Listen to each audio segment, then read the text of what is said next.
The future of work and leadership always starts with us. Welcome to the Dr. Ginny Show. Let's dive in. Welcome back to the Dr. Ginny Show. Today, we have a distinguished guest, Ken Eslick, who is a kindred spirit. We spend some time connecting with each other, and we follow one of the same mentors, Tony Robbins. So that's the commonality that we have, along with many other things that you're going to learn about. Welcome to the podcast, Ken. Thanks so much. I'm so glad to be here with you, Ginny. Yay. Let's kick right off by sharing with the audience, Ken, what are they going to learn by listening to us? Well, I've spent a lifetime in leadership. I know you have too, but mine's been really on the leadership development and talent acquisition side. And I think the value they're going to get today is really not just understanding who the right leaders are, but understanding who the right leaders are at different times in your business based on where you are in your journey. And we'll, I'm sure, go on lots of sidebars off of that as well. We will. Yeah. And so as we kick off, tell us about you. What are you doing today? Tell us about Leaders Lab and how you are making an impact in the world. Yeah, if it's okay, I'll give you a tiny background, actually so I was in the military, not because I'm particularly patriotic or anything. I was like one of those guys that had to do something, like life wasn't really working.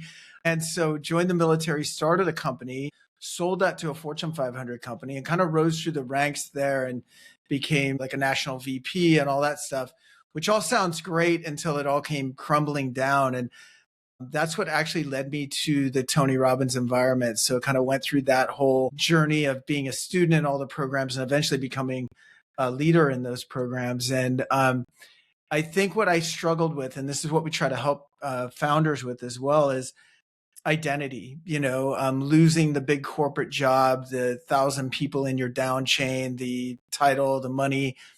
And all of a sudden I'm in a Regis Business Center with like 5 contract recruiters reporting to me. It was kind of a shock to the ego, and I had to kind of figure out what I wanted to do. And so we got into the recruiting business back in 2012, my wife and I, but really in about 2021, where COVID gave everybody a significant amount of time to decide what you want to do when you grow up. It was like, who are we really? What do we focus on and what value do we bring?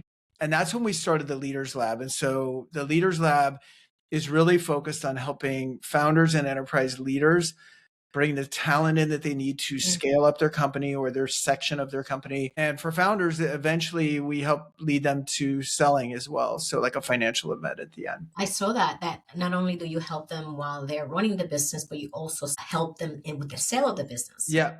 So this is obviously up my alley. We're in the same space of helping, because you're recruiting, which, by the way, the audience that's listening to this, it's in corporate environments and they need talent. So your Leaders Lab, one of their functions is to help find the right talent. Yeah. And we're going to talk about talent and what do you do with that talent once you have them. Sure. If we don't develop them, what's going to happen over time?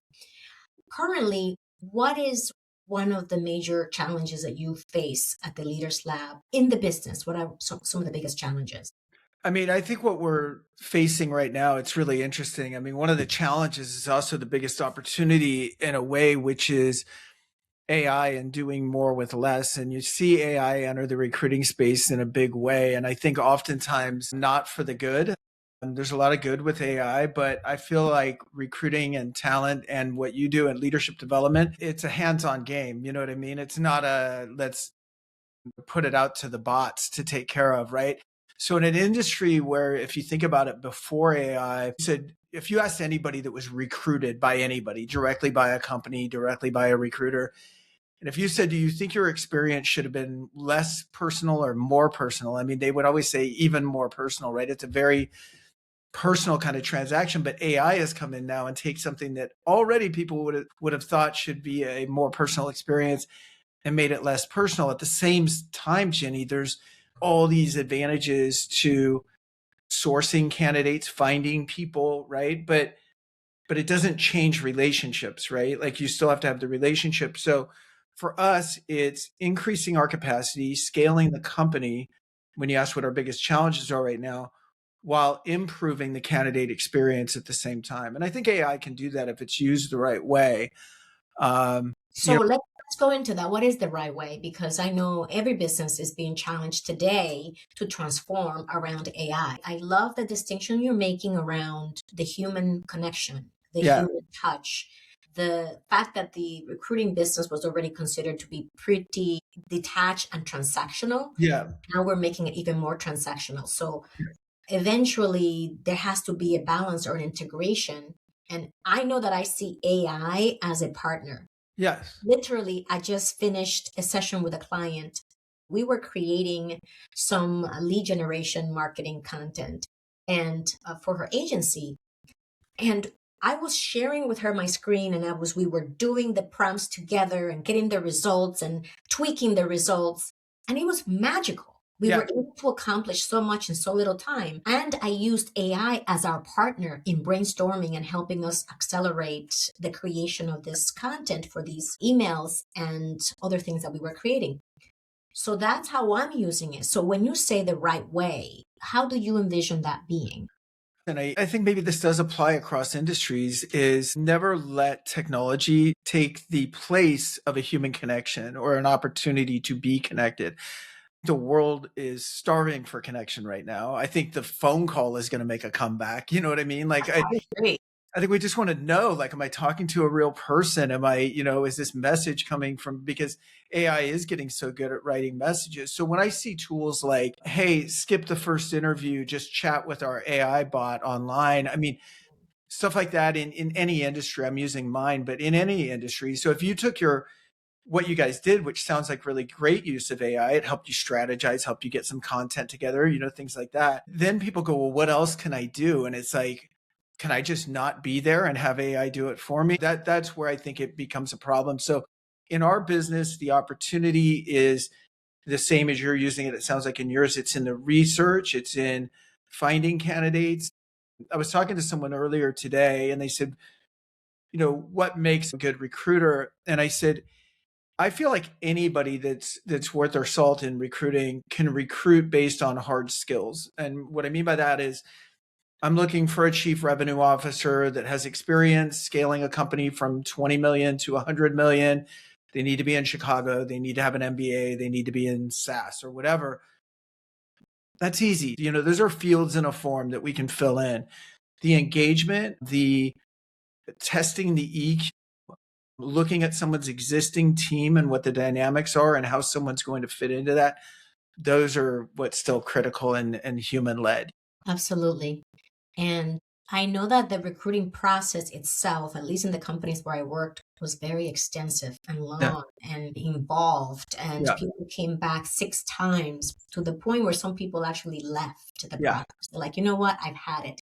And in Totally. a way, it kind of showed us who was right for us because that's how seriously we took having a new team member join us. And Right. we were making sure that they were vetted by the people that would be working with them and partners that we would collaborate with. And that can also be very painful. So I could see both sides, how somebody may try to remove themselves from that process and Yeah. say, you know what, let the AI do the first couple of interviews. I just went through that process myself as a coach because a company that I was looking to partner with, that was part of their process. I actually had to coach an AI. An AI bot. A bot. I'm like, you have got to be kidding me. Here I am, Wow. 56 years old with so many years of experience in being interviewed by a A bot. computer. Yeah. Doing a simulation. It was a Yeah. simulation where I was coaching, but I got past that. And then I went on to meet humans or to speak with humans. So I can see how there may be a screening process, perhaps, that is all about the things that you mentioned in terms of technicalities. Yeah. And when it comes to the human side, the soft skills, the Yeah. you, that is where I need to really see you, smell you, and feel you, as I say, Totally. without getting into trouble. And that's how you get to know people better and how they speak and communicate and how they can read body language and all of those things. Totally. Screening tools, questionnaires coming in, filtered down, fine, because people also don't want to waste their own time, right? So if they know they're going to get knocked out for not having X amount of years of experience, I think that stuff is okay going through. But I also think like yellow warning flags would be going off if a way that a company treated me in an interview process was to outsource everything. Because I take the opposite of that as an experience and go, not only are they very hands on, but maybe senior leaders are poking their heads in at your early interview and going, "Oh, Ginny, really nice to meet Yes, you. I hope we get a chance to connect later. I just wanted to say hi." And you know what I mean? Like, that's such a big difference over, it does. I'm not even going to talk to a human being for the first 3 rounds of interviews or whatever. Like, so not to belabor the point, I think it's great. I think people are excited, and so they're trying new things, right? Which is fine. But I coach a lot of recruiting agency owners, and it's funny. You'll teach someone who's never used automation how to use automation, or never used a Chat GPT prompt how to build one, or how to build a gem in Gemini, and then they become addicts, and then they're like, can I just do this with everything? And I'm like, no, like, there's a limit. Yes, there is. So Yeah. as we continue, let's talk about any myths that exist in your industry that you would like to bust today. I think one of the biggest ones is we have a lot of applicants coming in for a job, therefore we're doing a good job recruiting. Mm. The best people for any role are not typically the people hitting your rec. I mean, you can get some wins, don't get me wrong. And I'm not saying people that are looking for jobs categorically aren't good candidates. I'm just saying that the best people typically for a position that you're hiring for are passive. And that doesn't mean you have to use a guy like me I'm not trying to promote my company. I'm saying that somehow, to get the best talent, you've got to create an outbound strategy. You have to reach the people that are passive. The people that are going to be good for your role are already doing the role for somebody And else. doing it well. Yeah, exactly. They're doing it really well. And so they're not the ones on Glassdoor writing reviews about their employer that didn't work out or whatever. They're just getting it done, hitting quota, exceeding quota, doing all those kinds of things. So every company needs to have a outbound strategy to reach passive candidates. And I think the problem in most companies, even with internal talent acquisition teams, is they know what I'm saying is correct, and they never get to it because they're doing everything else. They're managing the hundreds, if not thousands, of applicants coming in because they've got to dispose of them. And, that's why they want to use AI tools to get through, you know what I mean? So it's all kind of a crazy eight. So what would you suggest then, Ken, for them if they don't have an outbound strategy for looking for their candidates? How They, would you recommend they address it? they've got to find someone on the team that if they have a team, if they have the resources and it's all internal, and they have the money to support it, and it's going to be long term. So to me, that's the big deciding factor. Is it going to be long term, and do we want to pay for internal resources to do it? And are they qualified to do it? Because again, identifying who the candidates are is one thing, engaging them is another. So, or outsource it, like I get was someone going to to say, help when you. do they call you? Yeah. Yeah, I mean that is an opportunity for me to go, yeah, just call me. But I understand sometimes the need to say like, no, we need to build this function, and we consult with companies to help them build out their internal TAs to be able to do this. But it's not always just use us and collect a fee. We actually can consult with them and help them build their agency from the inside up. Thank you for that. Yeah. That's definitely a myth, which is I'm just going to focus on people who come in. You're saying no, you should have a strategy to go out as well.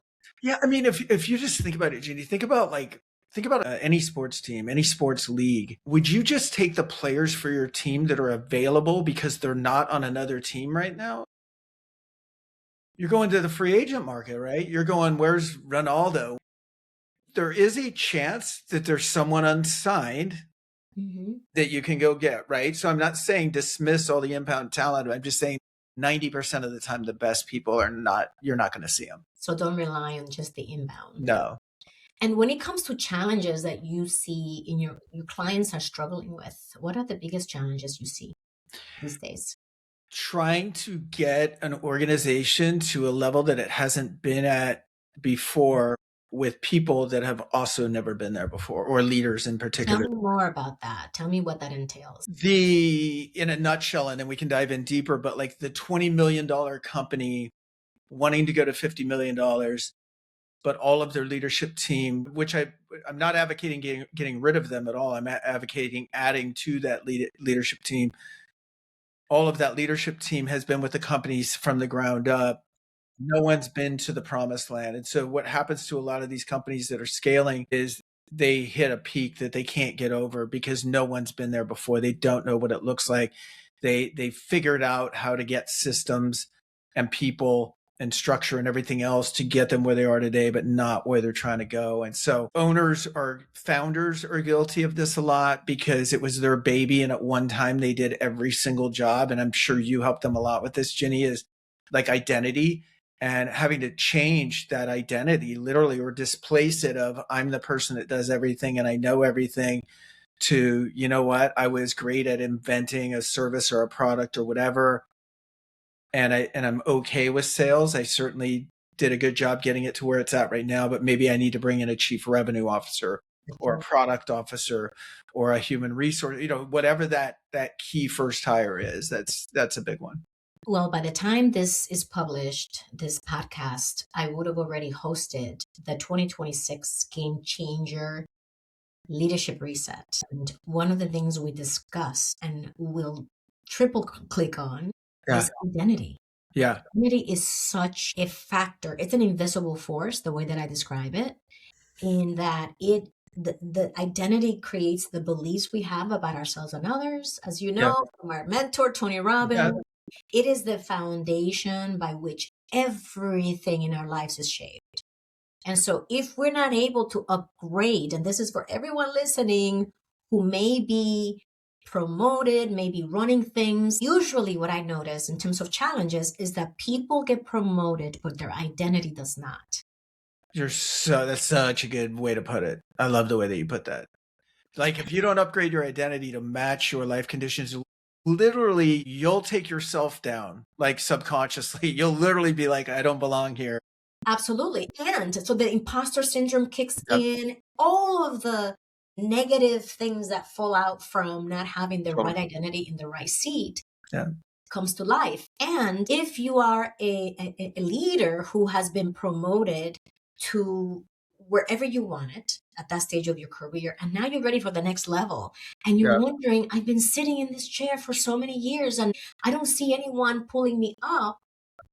One of the reasons could be probably 90% that they don't see you in the identity they need at that next level. I completely agree with all of that. Like, and I could stay on that for like a long time. But I know it was put out in movies in kind of a bro-ish kind of way, I think, but the whole like act as if already happened. It's important if you're a director in a company and you're aiming to be a VP in that company, then start thinking, behaving, identifying as dress like a VP, read the same books as a VP, carry yourself like a VP, network with the VPs, learn what they know. Let me give you an example of this, like a perfect example outside of business. This is many years ago now, probably 15 years ago. So I was an athlete when I was a kid. I was an athlete in the Army. And then someone asked me, my brother-in-law asked me, hey, do you want to go run this 5K for charity? It's a good cause, blah, blah, blah. Well, you know how sometimes when you were good at something when you're younger and you're like, oh, 5K, I'll just bust it out. Like, no problem. Oh my God, it was such a train wreck, Jenny. I couldn't run one consecutive mile during the 5K. I was totally out of shape. And I got mad because my identity was going into that I was an athlete. The reality was, no, not even close. You were an athlete. You were, yeah. The reality is you're right. You were a long time ago.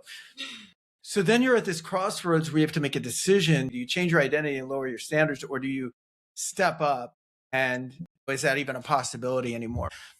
I decided there was no way I was just going to be a couch potato for the rest of my life. So I was like, I'm going to run a marathon within like a year. And that seemed very daunting when you couldn't run 1 mile. It seems like a stupid goal, actually, right? But eventually, and it doesn't take very long, is in the plan, and we can apply this to business or weight loss or anything. Within the plan, it's like, well, I don't have to worry really about running 26 miles right now. What I have to worry about is let's just get this 1 mile to where it becomes easy.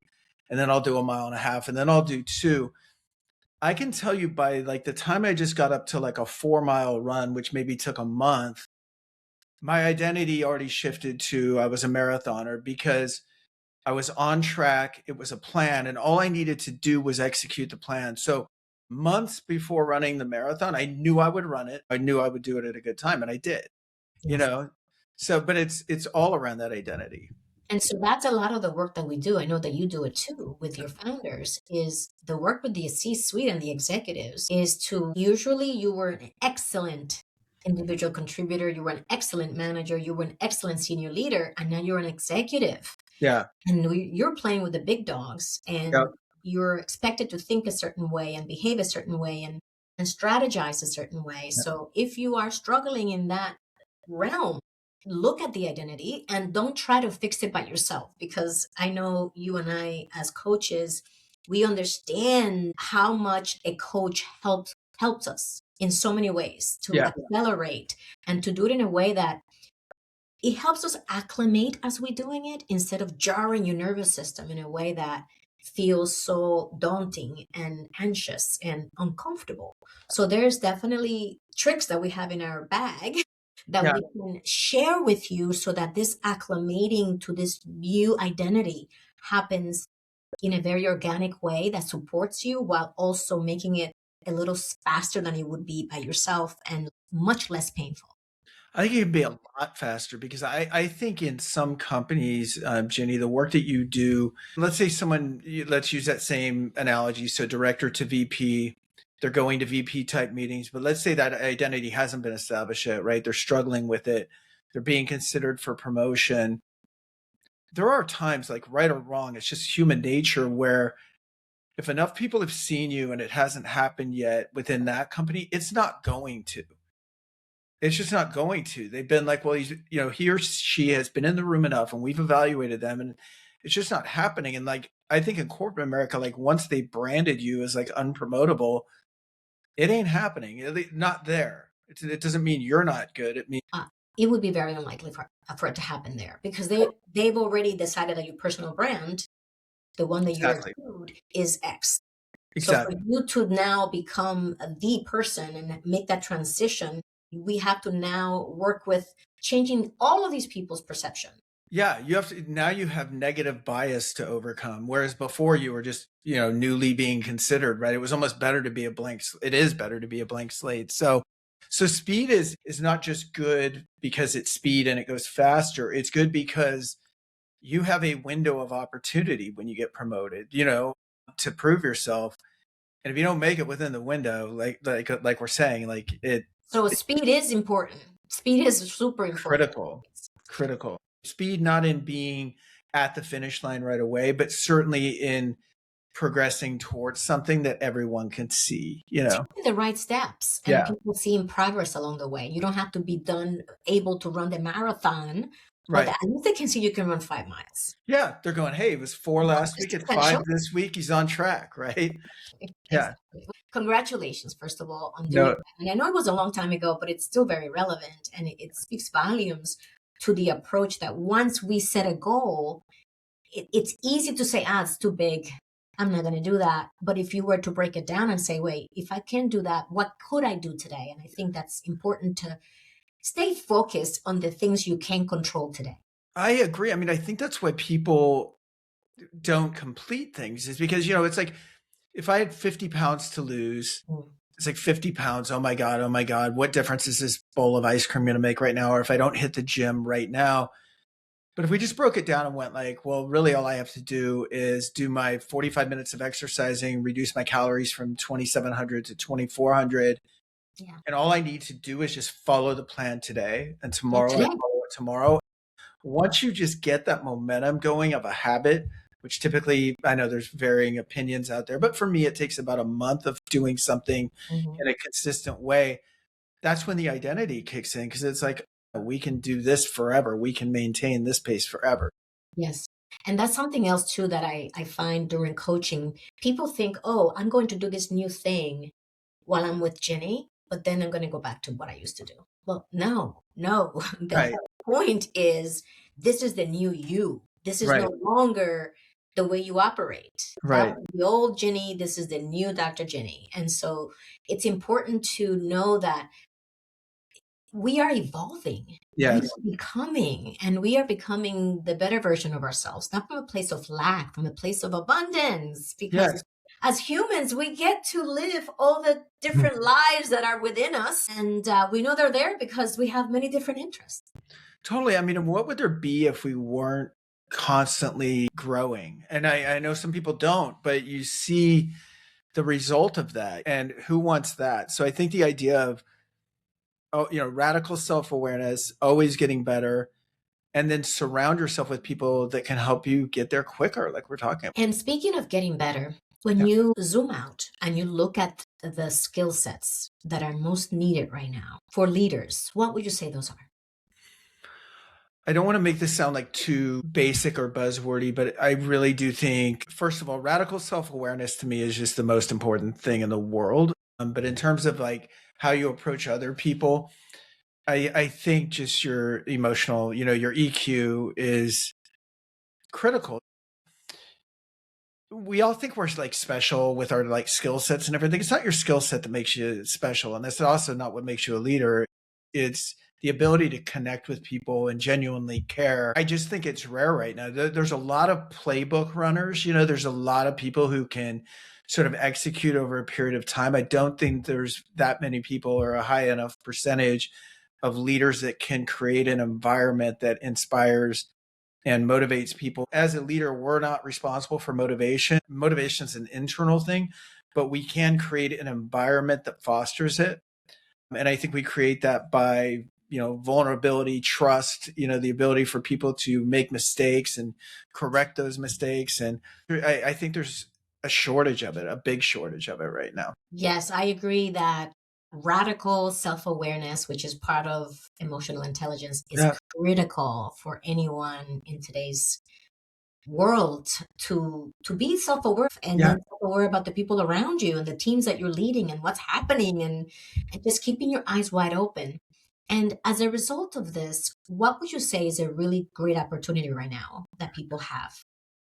I'm going to play off the last answer a little bit, but because there's such a lack of it, I think when you show up with this type of leadership that I think people are starving for, the reaction is just massive. If you bend over backwards for your people, they will bend over backwards for you. And it's always been that way for me. And I don't mean I've always been like some evolved leader. I just mean that's always been true, that when I've given more of myself, when I've put other people's needs ahead of my own, people are genuinely good. And I think there's that law of reciprocity where they want to give back. So the idea of, can I adjust people's working hours to make it better for work-life balance? Can I let this person go off so they can check out their kids' little league game? Like all of that kind of stuff. The more I do that, the more likely they are when they know we're under the gun and need a push at the end of the fourth quarter to make our sales numbers, they will do it without you even asking. Absolutely. I agree with this, Yeah. that assessment, and that has been my experience as well.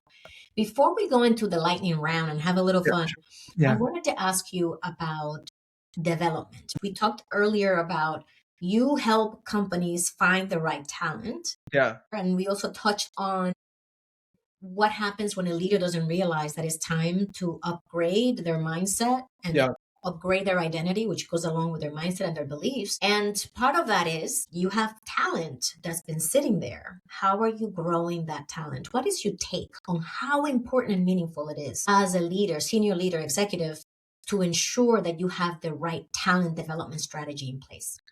I mean, it's everything. In fact, before I would even go to hire someone new on a team, I'd want to figure that out. And not just from a skill set perspective, but from a behavioral or personality perspective. One of the things that we do with our clients when they hire us, and we do this for free, is we will behavioral test all of the direct reports for that leader that they're bringing in before we even start sourcing for it, so that we know, for example, that there's 10 people on the team, 8 of them are performing well from a KPI standpoint, 7 are wired towards influence, 2 are wired towards drive, and 1 towards stability. And it gives us a kind of a lay of the land. And we do that also with the person who hired us.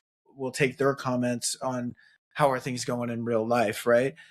Blend those things together to get kind of a team report of, here's everybody here. And by the way, you're looking for a leader. You have 3 leaders on the team already that has not been addressed. Assessments are used when we hire people, and then they're like stuffed in a drawer and they're never used again, which is really weird because you're testing one person coming in to a team of maybe a dozen direct reports who aren't being tested. So who cares what the assessment is in a way of the person coming in if it's not somehow calibrated to the people that are already there? So there's that.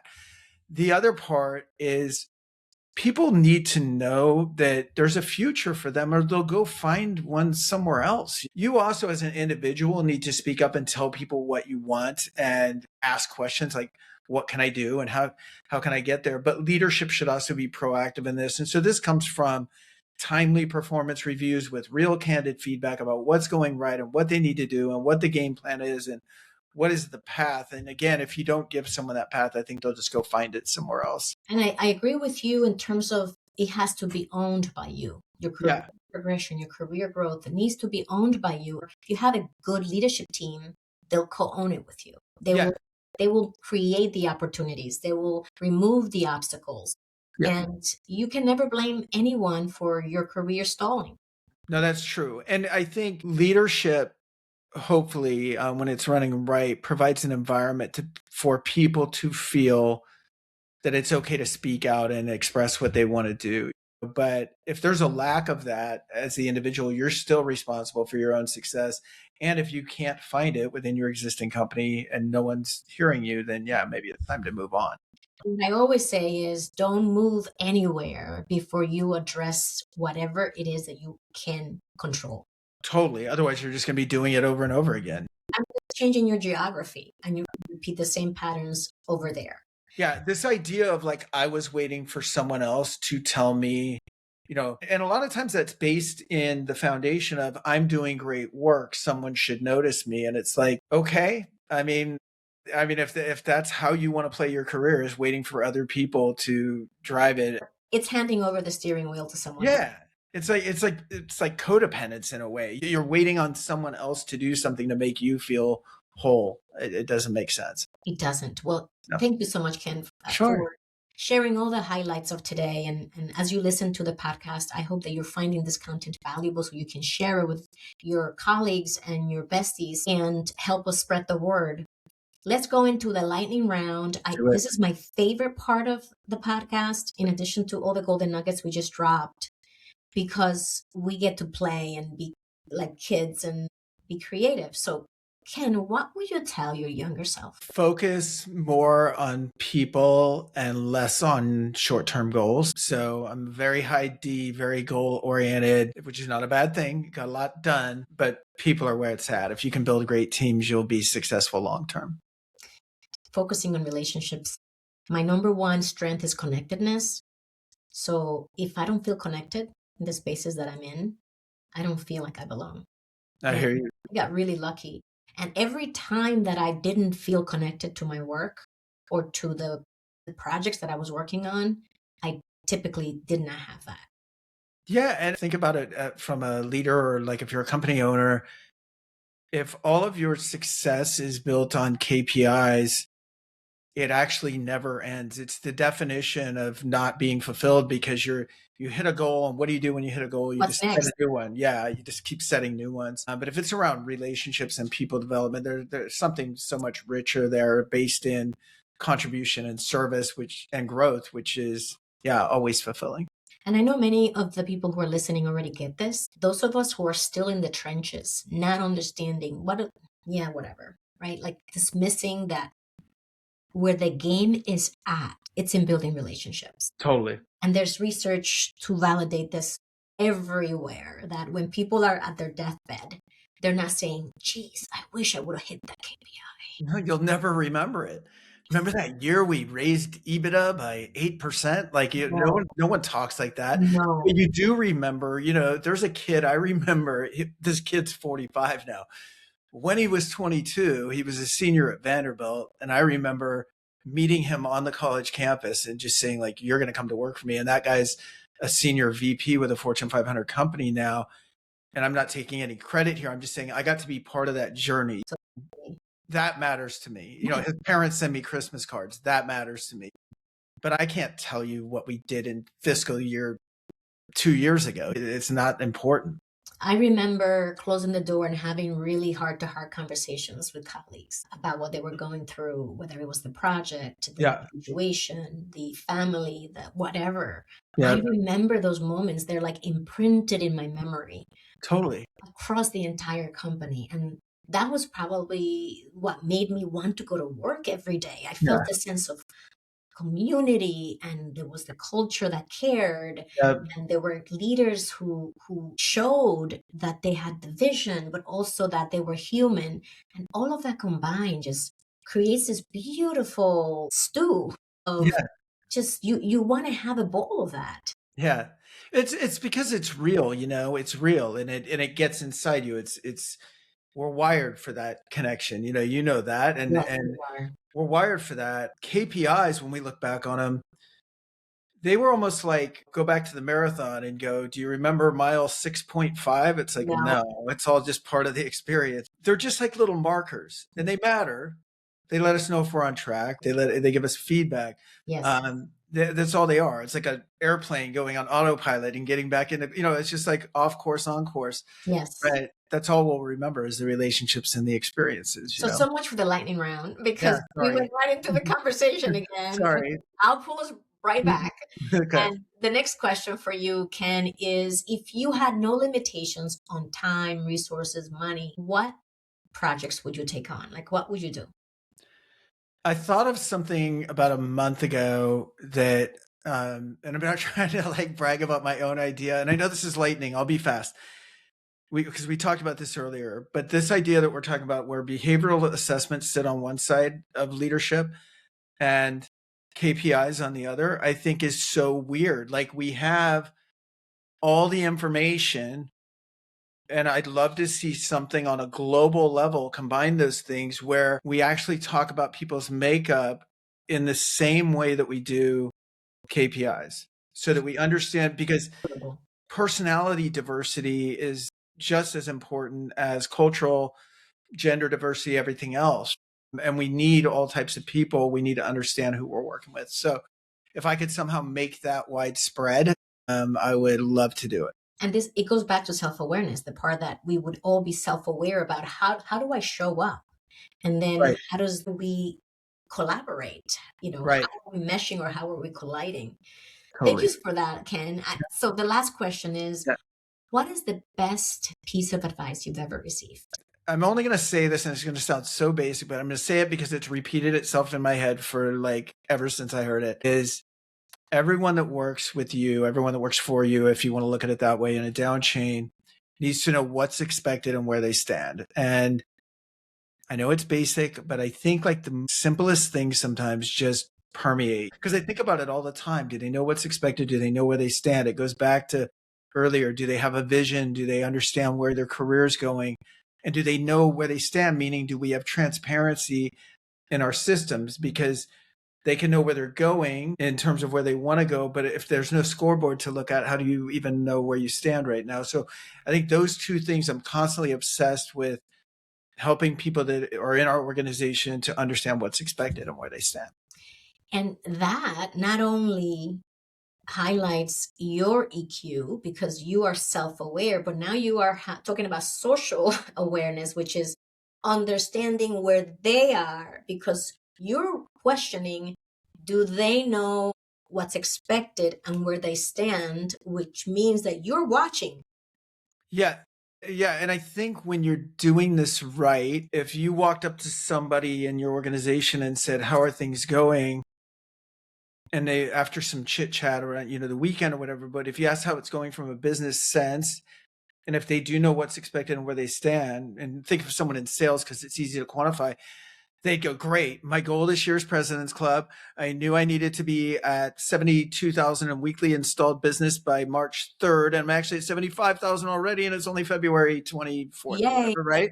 And you're like, that's a person who knows what's expected of themselves, not even what we expect and where they stand, which is critical. And when you start seeing that throughout an organization, then to me, I can generally look at the leadership of that organization and go, something good is happening there. I hope that our listeners take away so much that you shared today, Ken, Cool. during our conversation. This last piece of advice make sure that people who work for you know what's expected, they know where they stand, and that you know what's expected of you, where you stand. Yeah. Some of the messages that we shared today were around your identity and making sure that you are at your 2.0, not your 1.0, which was where you started. So, Ken, as we say goodbye, what are your parting words? I don't know, Ginny. I just, it was so good to be here with you. We obviously vibe out on this stuff. For everybody listening, your audience is full of leaders, and we got to take it. And I don't mean this like too seriously, but it's such a gift that, especially when someone voluntarily lets you lead them, it's like they're putting their career, their future, a little bit in your hands. They're saying, "I trust you with this." It's a big responsibility. It's a good responsibility. It's like a joyous responsibility, but we shouldn't take it for granted, and we should always just be trying to strive and get better. And I think that's what you're doing on your show. I love it. Thank you so much, Ken. Thank you. And thank you, everyone, for joining us today. I had a blast talking with Ken today. If you also enjoy this episode and you find your insights, I would be so happy if you were to share it with your network so that they can also listen to Ken. Ken, we're going to share your contact information in the show notes so people can reach out to the Leaders Lab and see how you can support them in their journey. And of course, we're always here for you. You can always reach out to us. You know where to find us. And we will see you at the next episode. Thank you, everyone. Thanks, Ginny.